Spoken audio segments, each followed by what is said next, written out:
Welkom bij het programma Gewest Friesland. Dat programma is er elke week. En dat liet je hem Sjen wordt het programma van Gewest. Dat Gewest, je hebt iets van de televisie al die dat programma weer tussen 1964 en 2004. We zitten aan tafel in de keuken bij Johan van der Zee. Want die kan er het meest over vertellen. Want Johan, hoe lang hij is bij Van Gewest? Ik geloof jou een 30 jaar. Ja. Nou, wat is het van? Ja. En dan heeft prachtige dingen maken in die ring van de tijd. Ik denk dat je hem zelf wel heel soort nog dan hier. Wij krijgen ook twee, maar natuuropnamen. Ja, het Fjelltien. Wat hè? Het Fjelltien. Dat is altijd prachtig. Ja, als hij neemt hem, weet ik nog even. Ja, nou, van mij weer het wel zo. Het Fjelltien, een soort sjouwen. Want dan is toch een vrij zwiere camera en een statief. Weet je dan, een statief op schouder. Maar ja, mooi het Fjelltien. Wij showen eerst een reportage uit 1997 over het tellen van de vogels. Hoe kan je een vogels tellen? Ja, daar heb ik net over nu. Ja, maar die gedachte, maar het is de basis van het onderzoek van er zijn minder liepen en er zijn minder skriezen. Ja. Dat wordt dus die intro de vogeltellers. Nou, laten we eerst maar eens even zien naar die reportage in 1997 hoe dat ging dan als je een cursus vogeltelling krijgt.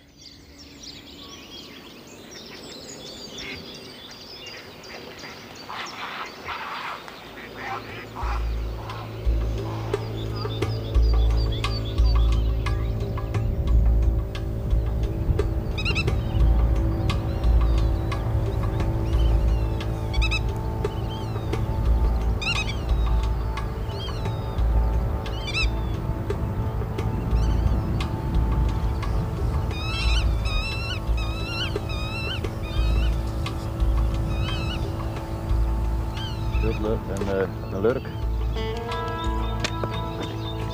Nou, wat ik een keer niks aan heb, we zitten dus net op nesten, dat doen we het net, dat doen we nooit. Wij gaan hoofdzakelijk op het gedrag van de vogels. En we gaan de reetdel en we zoeken links en rechts wat erop komt. En dan overlezen we wel even hoe het iemand kan er zitten. Akkoord? Oké, dus gaan we er nou in.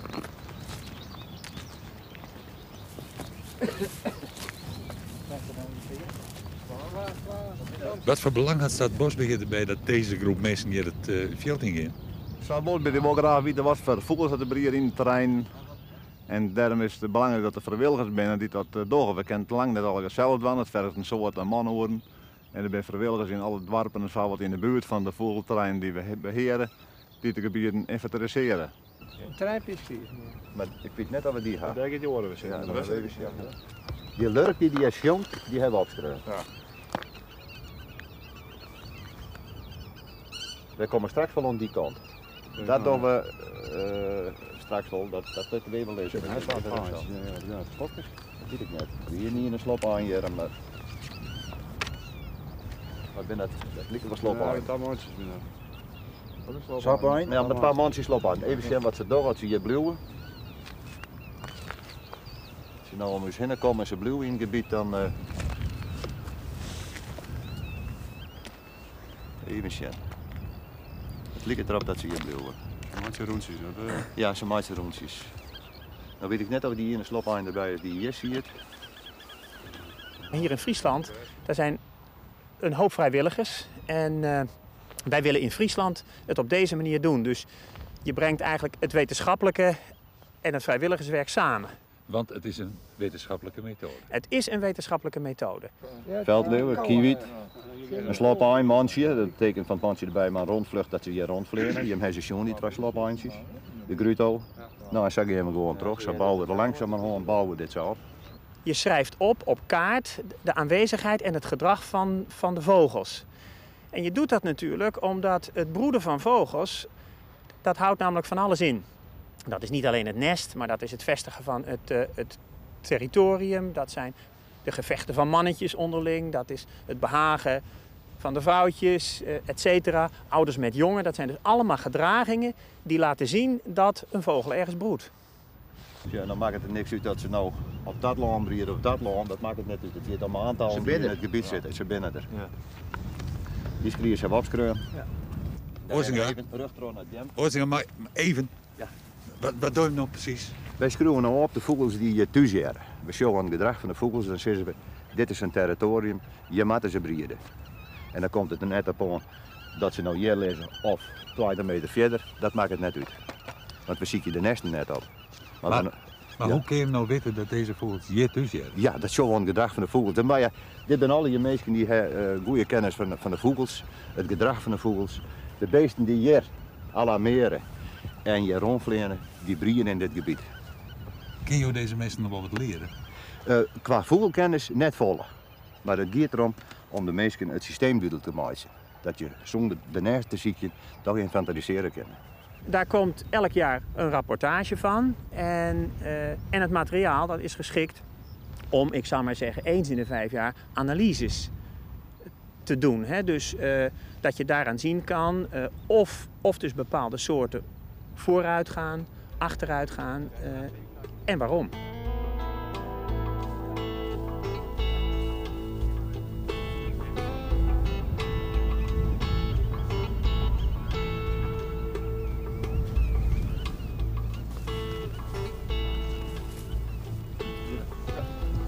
Oh, ja. Ja, dat is het nest van de slobwijn. Maar je hebt 3, 6, 9, 11 wijn. Ben je nooit ijsziekers? Maar als je betiet voor een squalita, dan gingen we het laan in, even aanzieken en jongens kwamen thuis. En dan weet even niet en dan weet nog even het laan in. Ja, joh, het hij. Ze horen het al leer, hè? Als deze cursus al doen is, dan komen we op miljoen maar de hele club bij elkaar. Iedereen die gaat zijn kaarten interpreteren en dan gaan we bij elkaar zitten en dan zeggen ze nou, ik heb tolenflippen. Nee, zegt Wieben, ik heb een jongen. Nee, zegt Jor, ik heb tredje. En dan zoeken we waar de fout zit. En zo leren ze hoe ze dat interpreteren moeten, want ja, daar zit wel eens probleem in. Maar er zijn richtlijnen van en als je je daar precies aan houdt, kom je een heel eind. En dan kun je natuurlijk wel eens in je mis wijzen. Nou, maar dat is het slimste net. Maar uit alle jaren maar op dezelfde manier doen, krijg je een heel goed beeld. En normaal rennen we vrij vlug terug zo'n veld heen. Het is nog mooi zin waar, de beesten even van nergens binnen is net zo slim. Maar je zit er natuurlijk dan een hoop vogels te breeden. Zo gauw mogelijk weer terug, zo gauw mogelijk weer eruit. Dat is het allerbeste. Wij gaan weer even verder.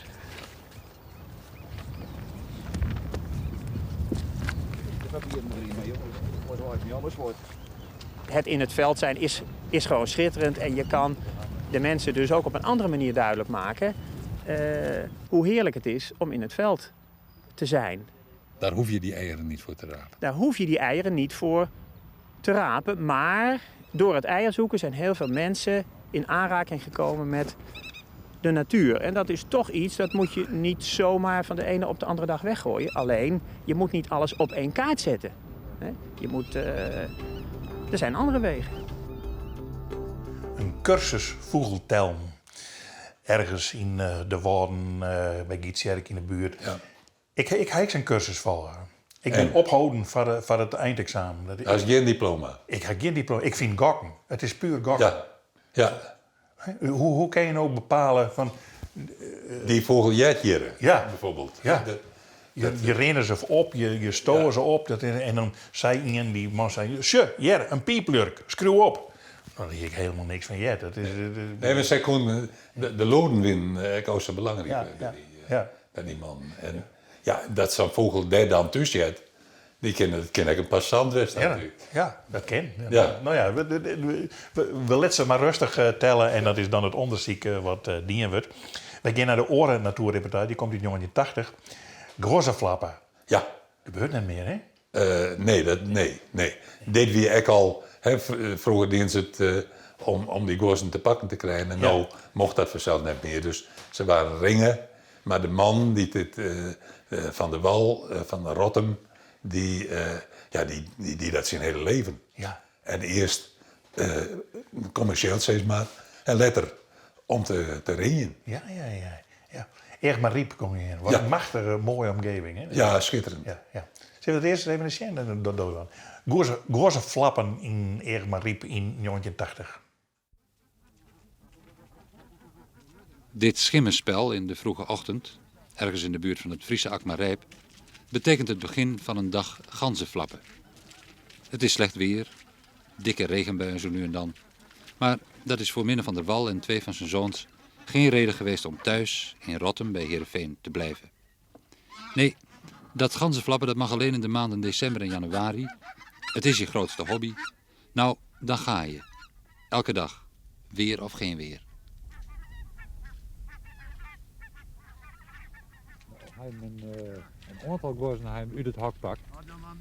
Ja, dat ben de Genten. De verstanders, zoals wij dat zien. En die komen hier aan Riemkesfeest. Ze hebben een bergje om, daar zit ze aan vast. En dan als een andere wilde gaan komen, dan kunnen we die uit het hak wijzen, uit de schullen. Die gooien we de lucht in, dat ben de lijn, dat ben de vleergaarden. En die hierheen, want dat ben alle familieleden. Die komen hier altijd? Ja, die komen hier beslist in. Dat is een familiebaan. Die hingen we zo gruwelijk aan ander. Die vallen hier altijd bij hun eigen maten bij al. Dus deze mansjes die... Ja, dit ben de Genten, de verstanders.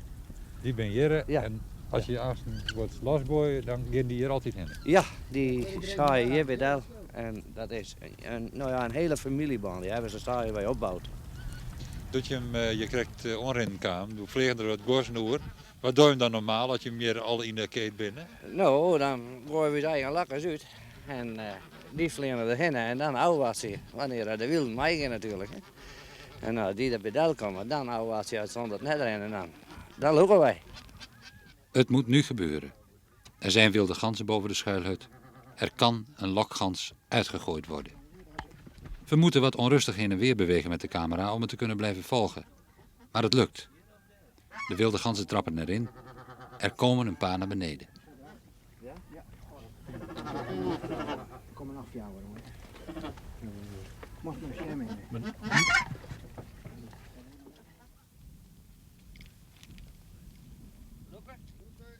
Je ziet het net nauwelijks, dat uiteraard een paar 100 meter van de schuilhut verwijderd is. Maar het resultaat is duidelijk. 3 brandganzen zitten vast.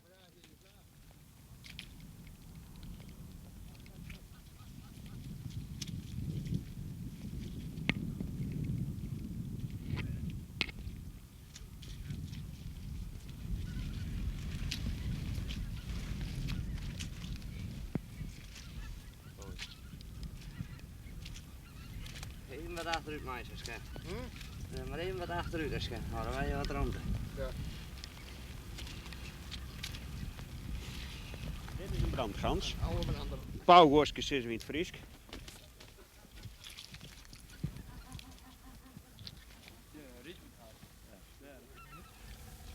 Van mij, hè? Ja.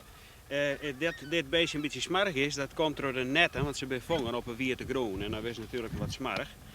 Maar straks is dat prachtig helder wit weer. Dat zijn haar wasjes. Ze gaan dan zo gauw mogelijk wasken. Hè? Wij zullen deze even seksen. Nee. Dit is dus een mansje.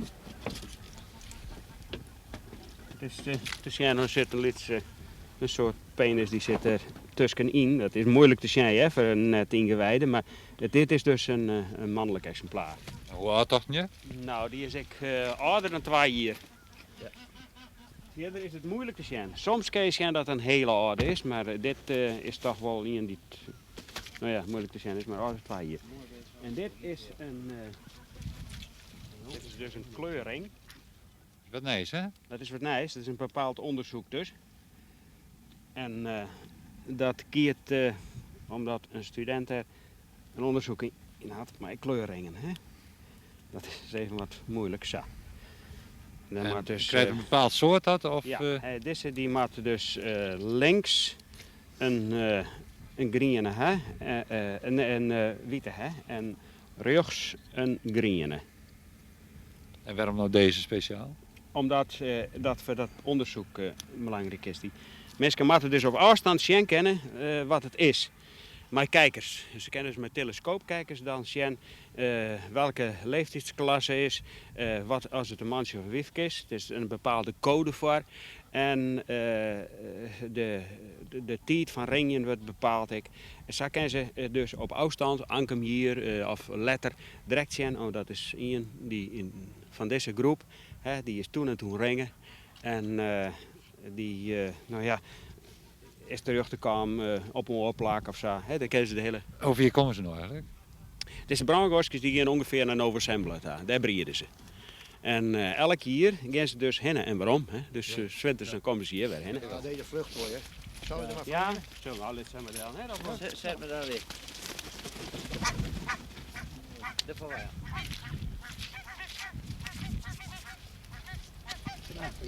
Ja, dat geluid, hè? Typisch geluid van de brandgors.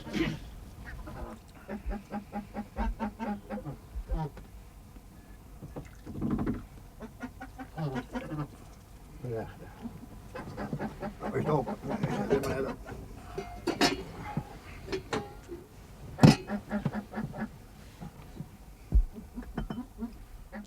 Even rust.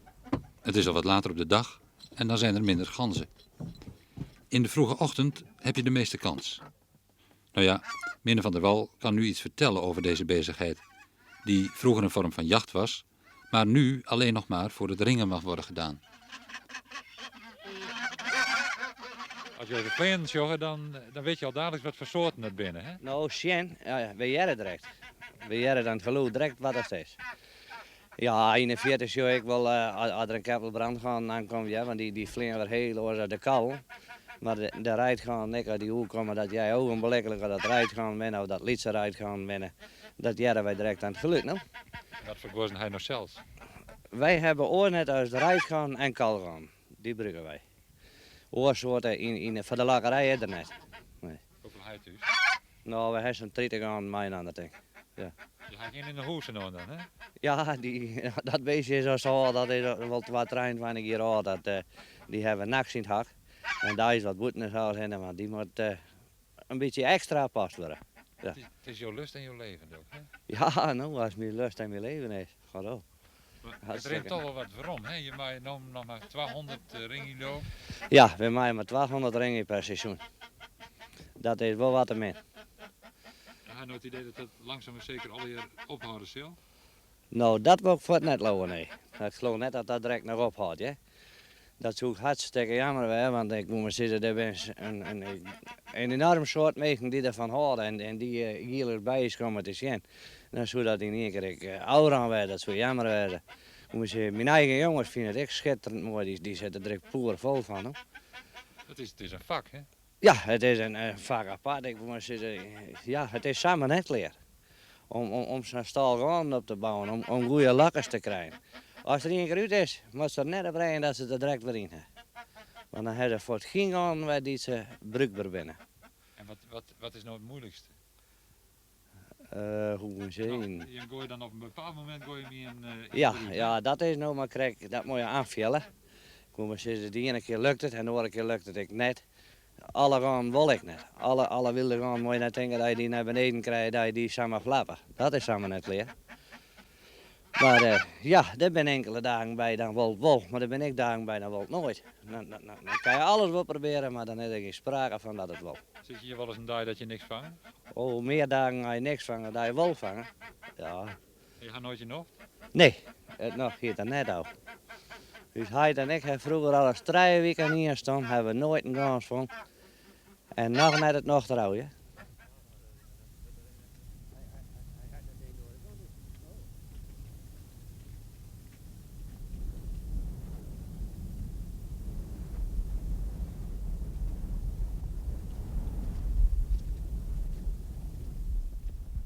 Als zo'n net een keer is gebruikt, dan is het nog een behoorlijk karwei om het weer in orde te krijgen. Aan deze kant, ja. Zo. Maar je hier in de hand hem te helpen om mij te lopen, hè? Ja, van de zee wel even. Van de zee wil je ook opnemen, hè?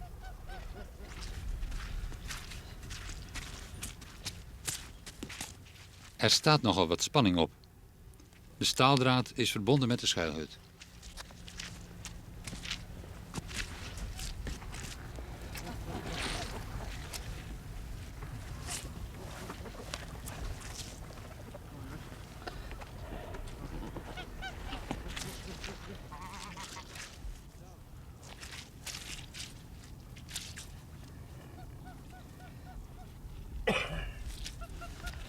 Nou, dan moet even wat camoufleren.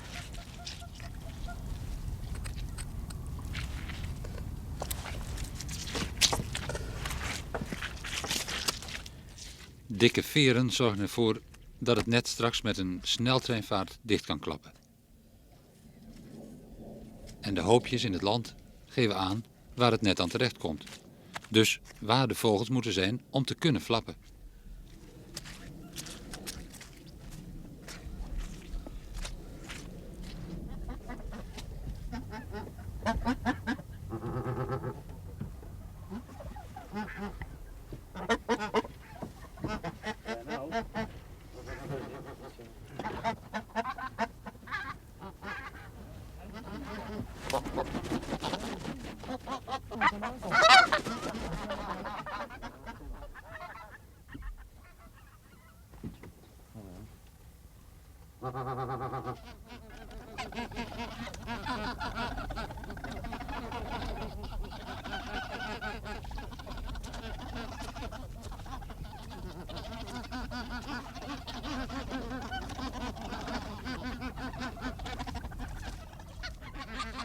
Het lijkt opnieuw te lukken. De wilde ganzen zijn neergestreken in de buurt van de lokganzen, die weer naar de vaststaande mannetjes zijn toegevlogen.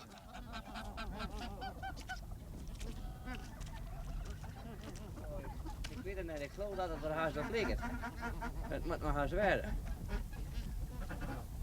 Wat zei je ervan, Jan? Ja, ik kan wel hard. Ik loop.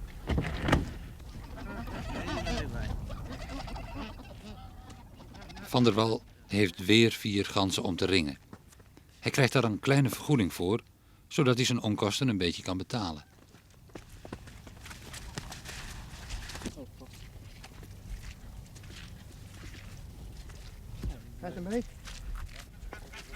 Je bent nou blij maar die fjouwe ruitbozen die je hem krijgt hier. Hè? Waarom? Nou, dat is wat apart soort is net. Ze komen er nou voor. Maar die gaan naar beneden krijgen, die komen echt uit vechtlust naar beneden. Hè. Die komen pas alle prachtigst op je eigen lakkers aan. Hè. Dan worden hun echt tonen wie de baarder is. Zodoende vang je die zo mooi. Ja, dat is nog maar één keer de spot. Hè.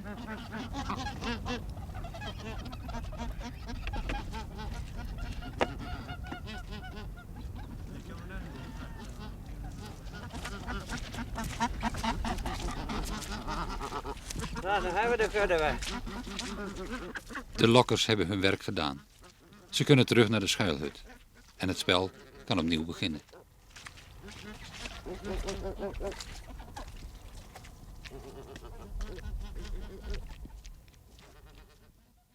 Heel sfeervolle reportage die je hem doet maken. Koud wit.